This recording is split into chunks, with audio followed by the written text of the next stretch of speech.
Hello, and welcome to the first presentation by NDCPD, Lesson 1 of UDL what? So let's start from the beginning. Who came up with the term of universal design for learning? Let's take it back though, way back. Let's start with the term universal design. It was first coined by an architect by the name of Ronald Mace, who at the early onset of his life was diagnosed with polio and was unfortunately confined to a wheelchair. He was still passionate about not just his disability, but making things designed for all people in mind. So when he went to architectural school in North Carolina, he was able to come up and coin this phrase of universal design. So it's interesting because it started, people always think that universal design for learning started out as a term for in the academic world, but really it was started out of architectural designs. So simple things such as a serrated bottle cap or closed captioning or wheelchair accessible ramps. Those are all things that were initially designed for people with disabilities in mind, but that anyone can use anywhere. So I'm going to ask you guys a question, and I want you to think about it. Who is the number one user of closed captioning? Surprise, surprise! Everyone! Closed captioning is an accessibility that is everywhere, and everybody uses it. When you're getting that cavity filled, you watch the TV and hope that you don't make awkward eye contact with your dentist, and you still make sense of what's happening on your show.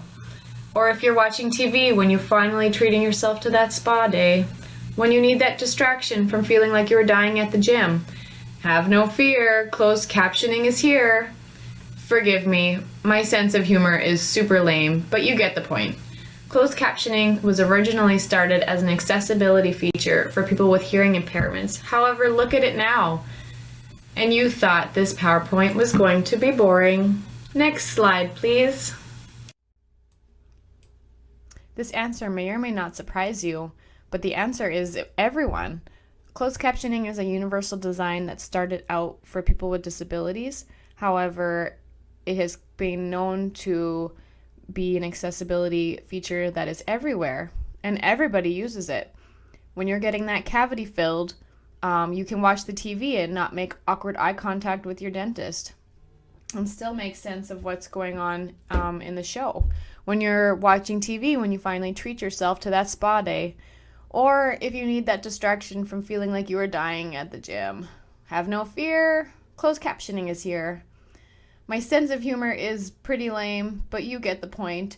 Closed captioning was originally started as an accessibility feature for people with hearing impairments. However, look at it now. And you thought that this lesson was going to be boring. Next slide. The answer may or may not surprise you, but everyone. Closed captioning was originally started for people with disabilities. However, everybody uses it. When you're dying at the gym, sometimes the TV and the closed captioning on the TV is a good distraction. Or when you're at the dentist, finally getting those wisdom teeth done. Or you would never get your wisdom teeth done and watch the TV. You'd be out. If you're at the dentist and you're finally getting that cavity filled, or treating yourself to that spa day you've been telling yourself you're going to do. Getting your nails done, and there's the TV with closed captioning. It's everywhere now. There was a recent study that I have posted on this that showed that out of 165 participants, only 53% said that they had a disability that would require them to use closed captioning. The highest percentage of people were actually ones that were helping them focus on content, which just goes to show that different ways of representation in different formats is helpful for everybody to learn. So a big part of universal design for learning is the aspect that it is for all learners. So it doesn't matter how many different types of learning styles you might have in your classroom. The point is that universal design for learning is a framework to improve and optimize teaching and learning for all people based on scientific insights into how humans learn. So basically, UDL provides concrete instructional strategies that meet the unique needs of a diverse range of students. So it could go from students with disabilities, students who are English as a second language learners, or who may come from diverse ethnic and cultural backgrounds. So UDL just helps to create that curriculum from the outset that considers the full range of learners and learning styles. CAST is the Center for Applied Special Technology, which is a nonprofit education research and development organization that works to expand learning opportunities for all individuals through universal design for learning. So under the CAST guidelines, they came down to look at 3 primary brain networks: representation, expression, and engagement. So together, those are what we call the UDL guidelines, which is a tool to support teaching and learning. They can be used with anyone who wants to apply the UDL framework in a learning environment. They also believe that this is a tool that can be used to deepen the learner's own understanding of their own learning processes. So we will continue and do a little bit more research into those 3 primary brain networks next. So the first primary brain network that we're going to be talking about is engagement. So engagement is the why of learning.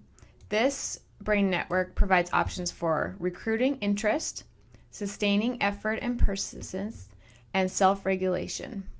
The goal of the engagement primary network is for expert learners who are purposeful and motivated. So examples of this in your classroom would be by providing choices, using interactive games, collaborating using teamwork, self-reflecting on choices, music or audio cues for routines, and utilizing real-life examples and pictures. The next primary brain network that we're going to talk about is representation. So representation provides options for perception, language, symbols, and comprehension. The goal of representation is expert learners who are resourceful and knowledgeable.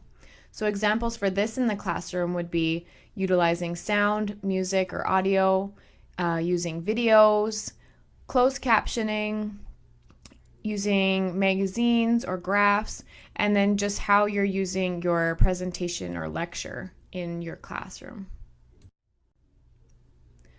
The last primary brain network is action and expression. So this would be providing options for physical action, expression and communication, and those executive functions, with the goal being strategic and goal-directed.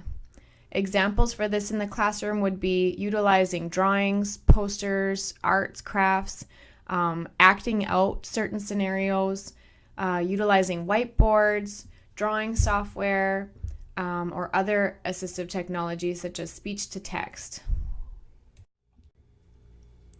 So I want to make sure that the content that we're talking about is still relevant to yourself as an educator. I want to share my current background, which is an academic coordinator through ASTEP, which is a post-secondary and transition program that assists individuals with intellectual disabilities to go to college alongside their peers. So there are certain requirements to be in this program, and because of the role that I play with academics and working with faculty, we have some students that come in that are taking classes for credit. We have some students coming in that take classes for audit. So the ones that are coming in for audit, I have to work a little bit more closely with the faculty member to make sure that the student can still have the expectations or meet the expectations in the class, but still meet the learning expectations for themselves as well. So we've had to do a lot of modifications versus accommodations. And sometimes we have to get creative, which is, I think, a part where universal design for learning has really helped to motivate me and see how it applies to at least my position here at ASTEP. I want to share one example from a student who graduated from our program that came to mind.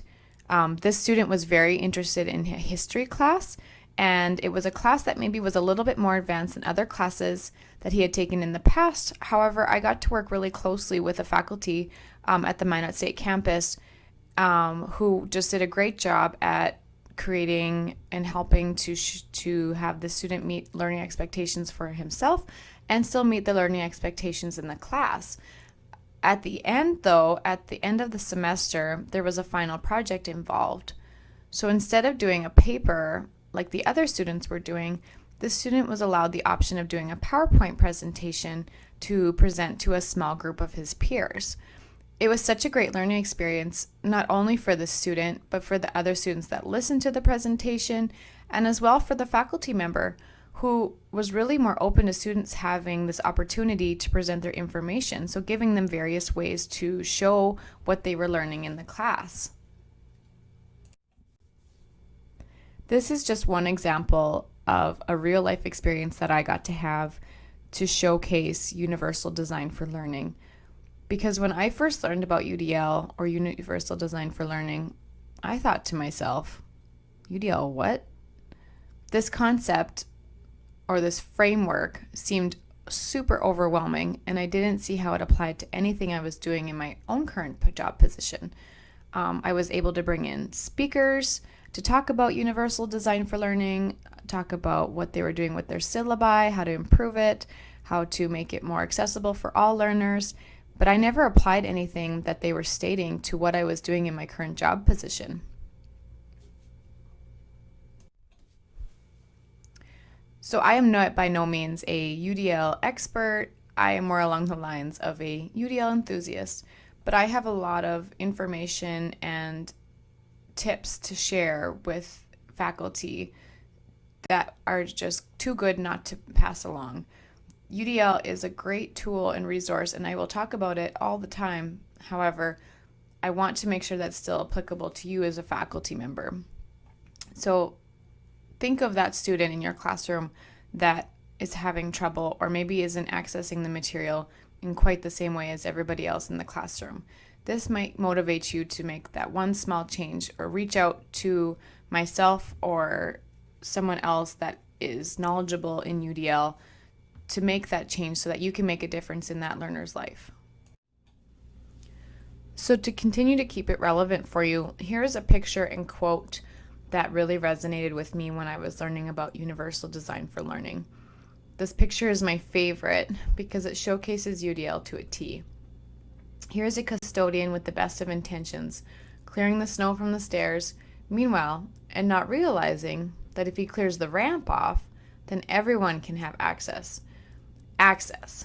This is where UDL started, but think of it more like the tip of the learning iceberg. Just below, there is a whole pool of learners that can be reached if we just take the time to just look at part of our curriculum differently. This quote is also really important because UDL is not a special ed thing or even just a general ed thing. It's just an ed thing by Mike Murata. This is very important because that's the premise of what UDL is. It's not just for people with disabilities. It's not just for English as a second language learners.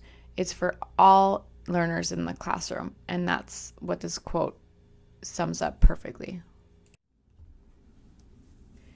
So why is this relevant to you? Again, why should you use UDL as an educator? Because UDL provides a systematic framework to look at better supporting all students in the classroom so that they can achieve their goals of getting a degree or what other academic goals they may have. So how can this better engage the students in your classroom? Do you ever feel like you're talking to a wall in your classroom or your students are lacking engagement? What does this mean to you as a faculty to recruit interest, sustain effort, and persistence in your classroom? UDL provides useful guidelines for developing curricula, selecting the materials, and creating learning environments that are confronted by the ever-changing population of students in each of your courses, and this framework would assist you in improving the learning experiences for all, because when it comes to learning, variability is the rule, not the exception. This is important for higher education because I am not an educator, but I remember what it was like to be a student in a classroom where the teacher lectured for 50 minutes and the only way we could show what we learned was through exams spread throughout the semester. This format that the instructor was expecting was completely different from my learning style.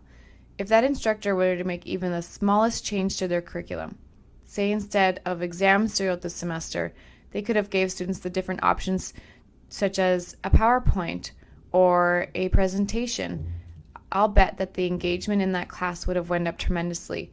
And not only that, but the level of learning as well. Remember, UDL is not a one-stop shop to fix all student learning problems. I repeat, UDL does not get everyone A's. But remember, the goal is to create expert learners, not only for yourself, but by bringing flexibility and options into the environment, students will then have the resources that they need to make learning tractable in any post-secondary environment. The decision to begin using a new framework to design courses and learning environments can be daunting, but that is what this lesson is about, sharing ideas and tips on how to get started to help faculty and staff feel less overwhelmed.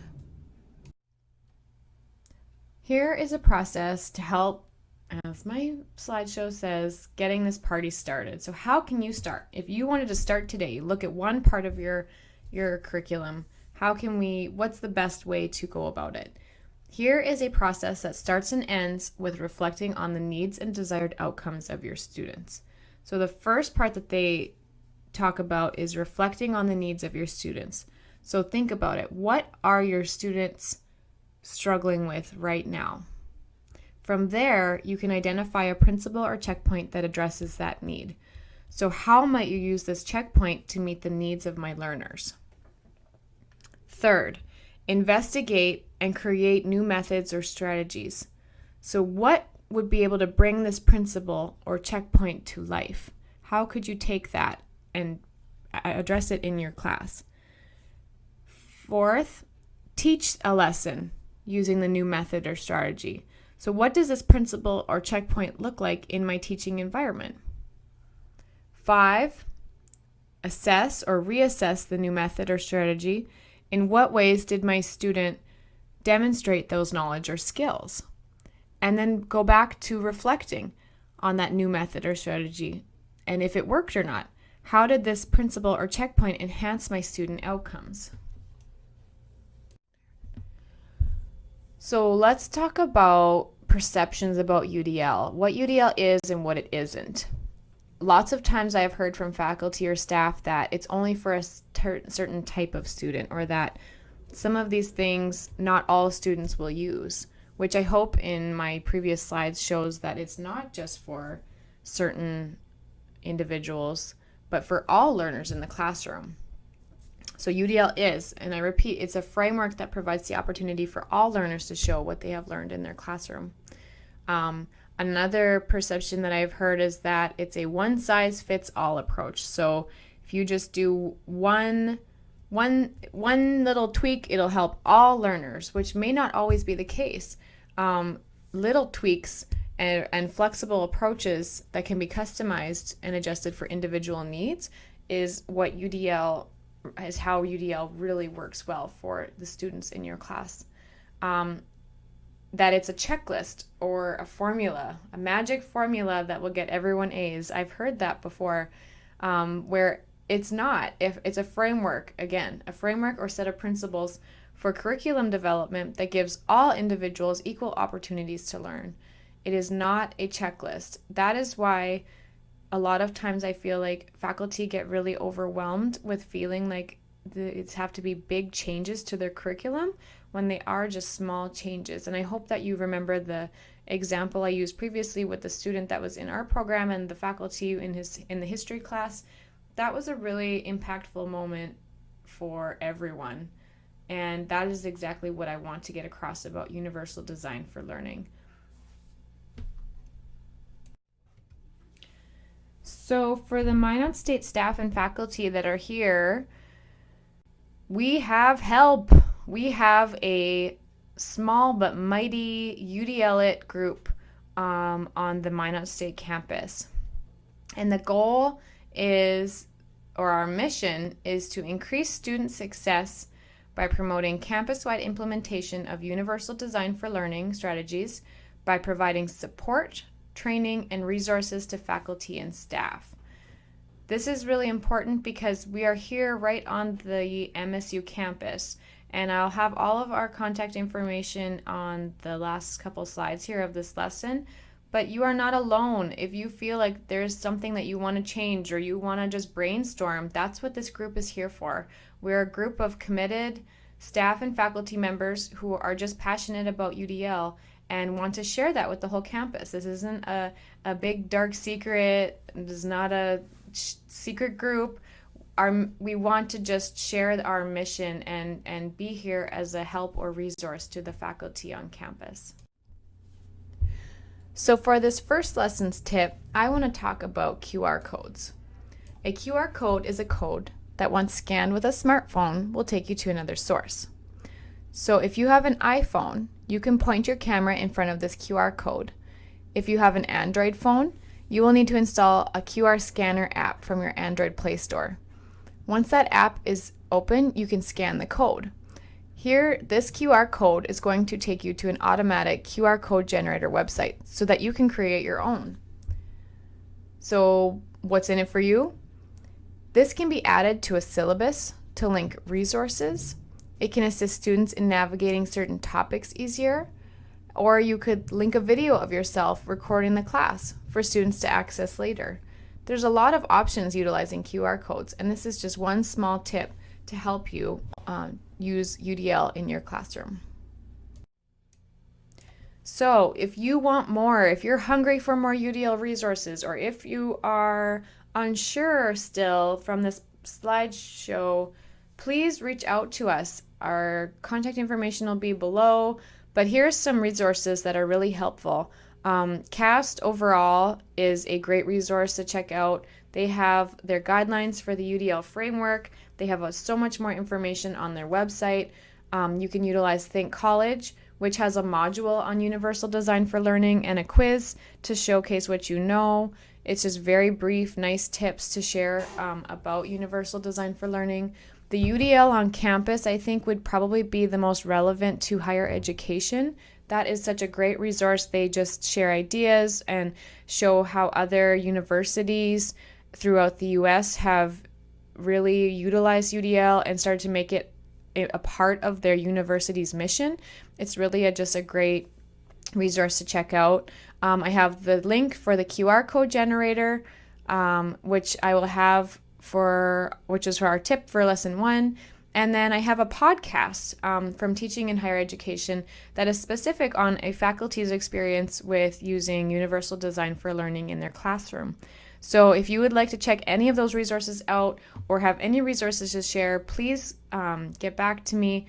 I just want to brainstorm and kind of collaborate with other people who are enthusiasts about UDL. So let's collaborate. Do you have further questions or want to just discuss more about UDL? Contact me at vanessa.rovig@minotstateu.edu for more information, questions, or resources. Myself and any of my other team members would love to collaborate about UDL. Here's a short 5-question quiz to test your knowledge of UDL from this first lesson.